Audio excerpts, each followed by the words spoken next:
Alright, so we are back for another unboxing, and today we're going to be checking out the Huawei Freebuds Pro 2.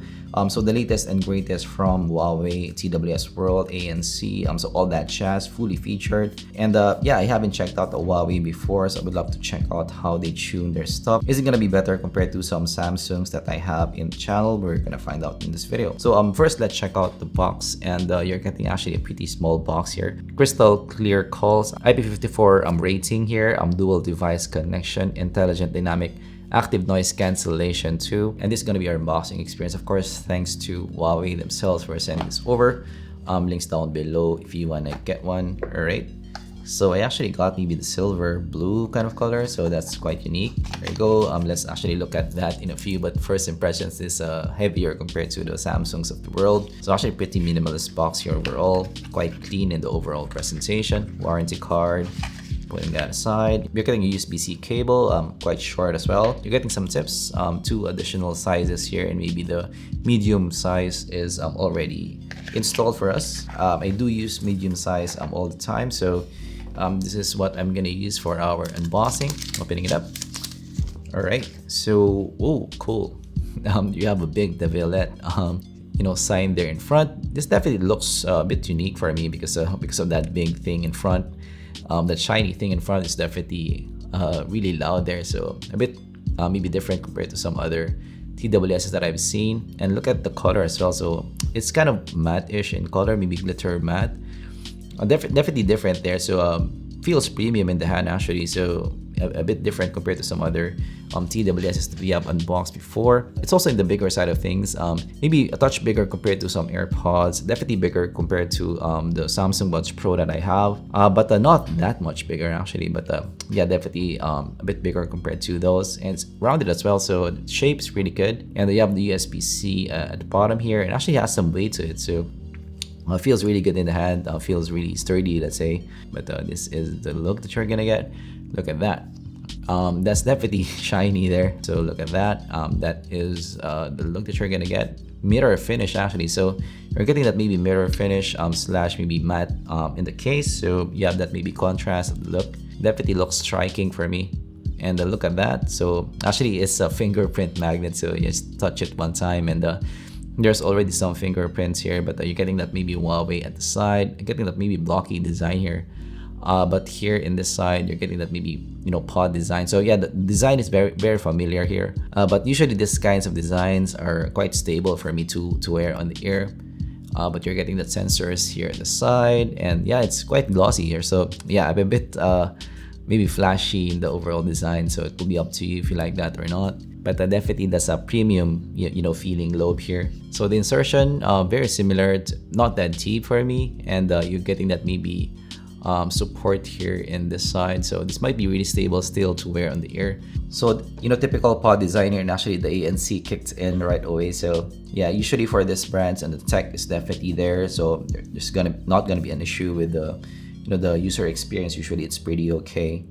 But this is what it's gonna look like. So stability, not the most stable that I've worn actually, but still holds in place because of that maybe support in your lobes. Isolation, with ANC pretty good. So ANC turned on right away. In terms of comfort, it's actually quite breathable for me. So it's not that big of a TWS. It's quite breathable for me to wear on the ear. Alright, so going to the driver configuration, this is actually very interesting here because this has dual drivers, and this is the first time that I've seen this in a mainstream brand. So compared to maybe your Buds Pros, AirPods Pros of the world, maybe even the Sonys of the world, most of those are using maybe single dynamic drivers. But here in the Freebuds Pro 2, it's using a dynamic driver plus a planar driver here. So that might explain the micro detail that I'm seeing here, the technicalities, the better technicalities that I'm seeing here compared to some other dynamic drivers. And definitely this is a very interesting maybe development in the mainstream brands of the world, because of course this will give maybe more enthusiast sounding drivers to the mainstream. So definitely this by itself is a unique selling point for the Freebuds Pro 2. But let's see how that translates to the sound. Right, next let's talk about the sound quality. First let's talk about the measurements. So as you guys can see from the screen, this is more of a warm U type of shape to the ear. So the mids are recessed here, which means that the vocals are more recessed in the mix. You're getting that 12K elevation on top, that shine there, so you're getting ample extension and enough clarity for me on top, and you're getting that mid bass elevation in bass. and some bass elevation as well, so it gives it a really nice maybe boom in the bass here. So this is more of a fun listen with the FreeBuds Pro 2. Going to the overall sound impressions here, actually really like the listen here. I think you can see it from the title, but this is a really nice listen for me, and might be my favorite TWS, especially for mainstream brands. So yeah, first, it's a smooth type of listen, definitely bassy type of listen. It actually reminds me a lot of maybe a Blonde or a TFZ kind of sound to the ear. Very lively to listen to, and very much engaging to listen to, and definitely more engaging compared to the Buds Pro, compared to what you're getting with the Apple maybe AirPods of the world. And yeah, the key thing for me here is compared to other maybe TWS's, the technicalities is really nice here. There's some micro detail here, and of course the lushness and presentation of the vocal tonality, really nice here overall. But of course, it's not without its cons here, so we're going to discuss that in each part of the spectrum. So first, let's talk about the bass. So the bass here is actually big and boomy in the mix. It's definitely front and center in the mix, especially with that default maybe DeVillet effect here. The bass really front and center in the mix. Using the voice EQ, it tones it down a bit, which is definitely something that I like, but it's still quite big and boomy in the mix here. So maybe one of the IEMs that reminds me of the bass here is a Blonde type of listen. So yeah, in terms of the bass region, this is definitely something for bass heads to enjoy. But what I really like about this is the percussiveness of the bass. Again, it's a bit more impactful compared to some Blondes that I've listened to. So that impactfulness, that liveliness, definitely really nice here. For EDM, for hip-hop tracks, the bass here really just shines. So yeah, the liveliness, if you're into bass, if you're into that warmth in the listen, this will definitely be a really nice contender for that. However, in terms of cons, this has a mid-bass bleed, so you know, it might be a bit too much bass for some people. And also that elevation as well, so even if you're using the voice EQ, which is definitely already better compared to the default, the bass here is still elevated for me in the mix. So some people might find the bass here to be a bit too much. So keep that in mind. I would say in terms of the overall signature, the bass here is the weakness for me. So I actually do find the bass in the Buds Pro to be better compared to this, because the bass in the Buds Pro is a bit more controlled compared to this one. But let's go to the mids here. So going to the mids, so this is actually the strength of the FreeBuds Pro 2. So the mids is really lush to listen to, maybe one of the best mids, if not the best mids that I've listened to in a TWS. So it's really lush to listen to, very engaging, very much revealing to listen to. So even if it's recessed in the mix, you know, the presentation is still really nice here with some micro detail to boot. And of course, with the voices setting, it just takes it a notch further. So actually, when I listen to this with the default setting, I'm not that blown away by the vocals, but after shifting to the vocal setting, the voice setting, it's now opened up for me. The positioning is definitely better, lush, smooth. It just feels natural to listen to. So it kind of feels that you know, the voice of the vocals is, you know, playing right in front of you. And what I really enjoy with the mids here as well is the layering of the mids, the imaging, the positioning of each vocalist is really nice here.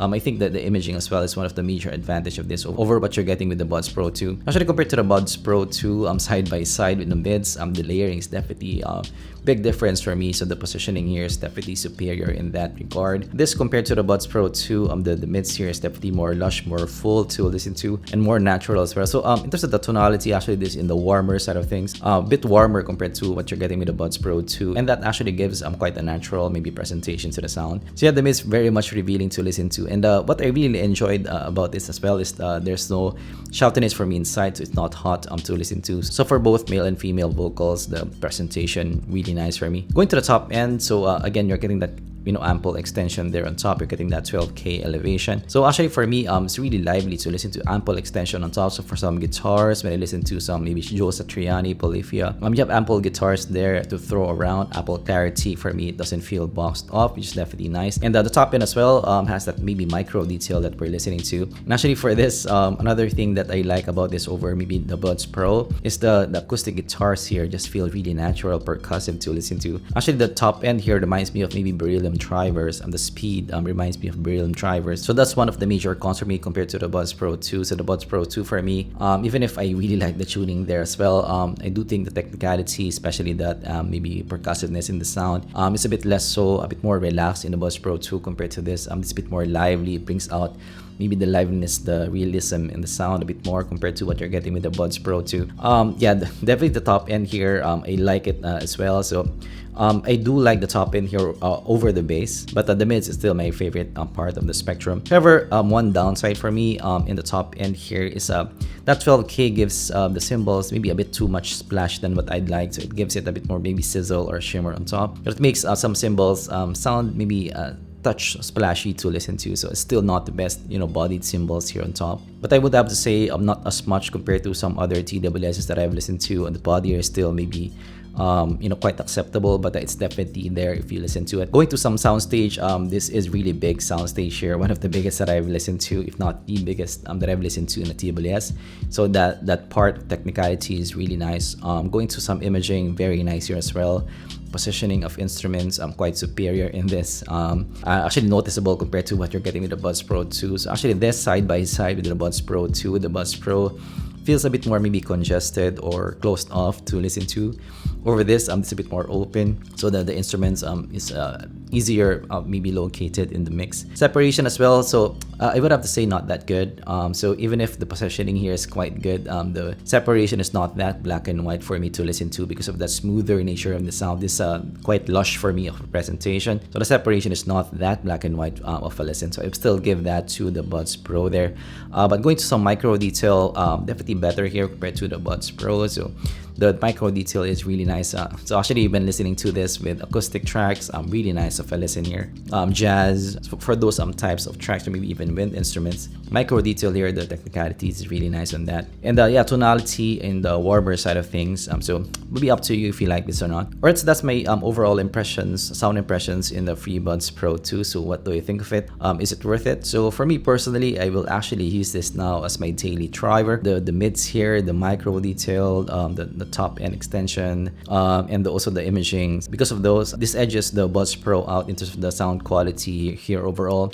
And because of that EQ setting for the voice, it improved the sound even more. So because of that, this will go to my top contender in the channel for TWS. And yeah, definitely something that I can recommend to you guys, even for some enthusiasts. Of course, if you learned something, leave a like and subscribe for content like this in the future. Thanks for watching, and I'm gonna see you guys in the next zpolt video. Goodbye.